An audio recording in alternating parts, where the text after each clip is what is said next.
The sun is shining. The birds are singing. It looks like the start of another lovely day. You're walking happily in the park when, achoo! A passing stranger has expelled mucus and saliva from their mouth and nose. You can feel the droplets of moisture land on your skin, but what you can't feel are the thousands or even millions of microscopic germs that have covertly traveled through the air and onto your clothing, hands, and face. As gross as this scenario sounds, it's actually very common for our bodies to be exposed to disease-causing germs. And most of the time, it's not nearly as obvious. Germs are found on almost every surface we come into contact with. When we talk about germs, we're actually referring to many different kinds of microscopic organisms, including bacteria, fungi, protozoa, and viruses. But what our germs all have in common is the ability to interact with our bodies and change how we feel and function. Scientists who study infectious diseases have wondered for decades why it is that some of these germs are relatively harmless, while others cause devastating effects and can sometimes be fatal. We still haven't solved the entire puzzle, but what we do know is that the harmfulness or virulence of a germ is a result of evolution. How can it be that the same evolutionary process can produce germs that cause very different levels of harm? The answer starts to become clear if we think about a germ's mode of transmission, which is the strategy it uses to get from one host to the next. A common mode of transmission occurs through the air, like the sneeze you just witnessed. And one germ that uses this method is the rhinovirus, which replicates in our upper airways and is responsible for up to half of all common colds. Now imagine that after the sneeze, one of 3 hypothetical varieties of rhinovirus, let's call them too much, too little, and just right, has been lucky enough to land on you. These viruses are hardwired to replicate, but because of genetic differences, they will do so at different rates.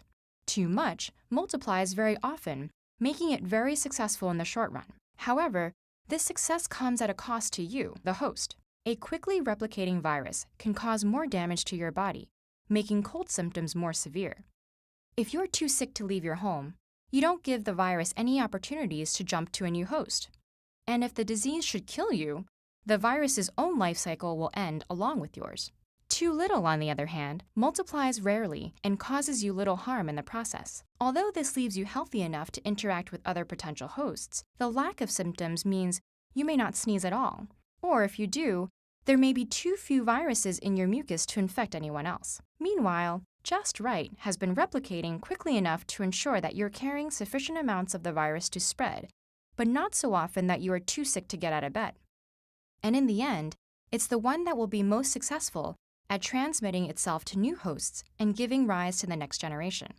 This describes what scientists call trade-off hypothesis.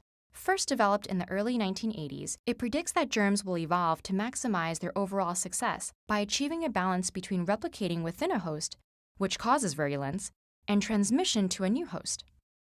In the case of the rhinovirus, the hypothesis predicts that its evolution will favor less virulent forms because it relies on close contact to get to its next victim. For the rhinovirus, a mobile host is a good host, and indeed, that is what we see. While most people experience a runny nose, coughing, and sneezing, the common cold is generally mild and only lasts about a week. It would be great if the story ended there, but germs use many other modes of transmission. For example, the malaria parasite, Plasmodium, is transmitted by mosquitoes. Unlike the rhinovirus, it doesn't need us to be up and about, and may even benefit from harming us since a sick and immobile person is easier for mosquitoes to bite. We would expect germs that depend less on host mobility, like those transmitted by insects, water, or food, to cause more severe symptoms. So, what can we do to reduce the harmfulness of infectious diseases? Evolutionary biologist Dr. Paul Ewald has suggested that we can actually direct their evolution through simple disease control methods. By mosquito-proofing houses, establishing clean water systems, or staying home when we get a cold, we can obstruct the transmission strategies of harmful germs while creating a greater dependence on host mobility. So, while traditional methods of trying to eradicate germs may only breed stronger ones in the long run, this innovative approach of encouraging them to evolve milder forms could be a win-win situation. Well, for the most part.